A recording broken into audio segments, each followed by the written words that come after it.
Assalamualaikum warahmatullahi wabarakatuh. Anak-anak ibu, semoga semuanya yang di rumah dan guru-guru di Al-Azhar dalam keadaan sehat walafiat.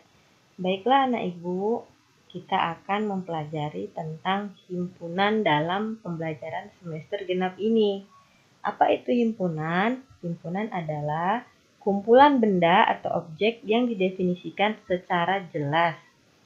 Nah, maksud didefinisikan secara jelas adalah diketahui ciri khas yang dihimpunnya sehingga dapat ditentukan bahwa suatu objek merupakan anggota himpunan atau bukan.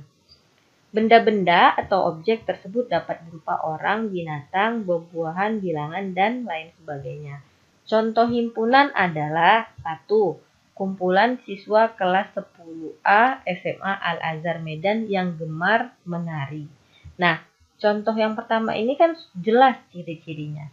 Ya, jadi siswa kelas 10A di SMA Al-Azhar Medan yang gemar menari gitu.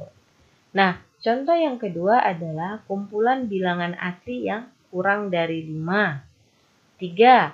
Kumpulan huruf hidup dalam abjad Latin.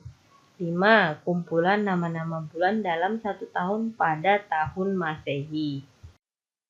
Nah, kita masuk ke contoh-contoh yang bukan himpunan gitu ya. Yang pertama adalah kumpulan anak-anak kecil.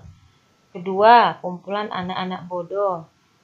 Yang ketiga, kumpulan bunga-bunga yang indah. Nah, kenapa contoh yang 3 ini bukan merupakan himpunan? Karena ciri-cirinya tidak jelas, ya kan? Kumpulan anak-anak kecil, yang dikatakan kecil itu yang seperti apa gitu ya. Nah, karena beda menurut versi masing-masing orang anak kecil, ya kan? Tapi kalau misalnya dijelaskan kumpulan anak kecil kurang dari umurnya, misalnya kurang dari 15 tahun. Nah, itu jelas, ya kan? Nah, kumpulan anak-anak bodoh itu juga tidak jelas ciri-cirinya. Kumpulan bunga-bunga indah. Nah, ini kan relatif, setiap orang berbeda-beda penilaian tentang bunga-bunga indah gitu. Jadi ciri-cirinya tidak jelas. Cara membentuk himpunan. Suatu himpunan diberi lambang dengan sebuah huruf kapital atau huruf besar, misalnya huruf A, B, C, D, dan seterusnya. Penulisan suatu himpunan dengan kurung kurawal buka dan kurung kurawal tutup. Penulisan anggota-anggota suatu himpunan dipisahkan dengan tanda koma. Contohnya, A adalah himpunan bilangan asli kurang dari 5. Ditulis A sama dengan himpunan bilangan asli kurang dari 5. A sama dengan kurung buka, ya, bilangan asli kurang dari 5, kemudian tutup, kurung tutup.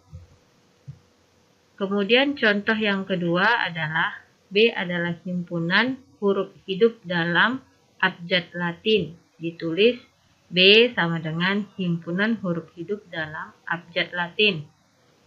B sama dengan kurung buka A, I, U, E, O, kurung tutup. Mengenal berbagai bilangan. Himpunan bilangan asli disimbolkan dengan A sama dengan mulai dari 1, 2, 3, 4, 5, dan seterusnya. Himpunan bilangan caca disimbolkan dengan huruf C besar sama dengan mulai dari 0, 1, 2, 3, dan seterusnya. Himpunan bilangan genap disimbolkan dengan N sama dengan, ya, ini mulai dari tak hingga, dari -4, -2, 0, 2, 4, dan seterusnya.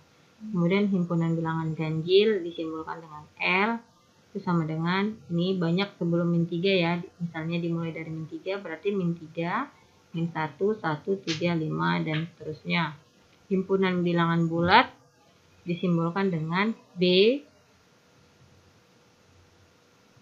termasuk bilangan positif, kemudian 0 dan negatif.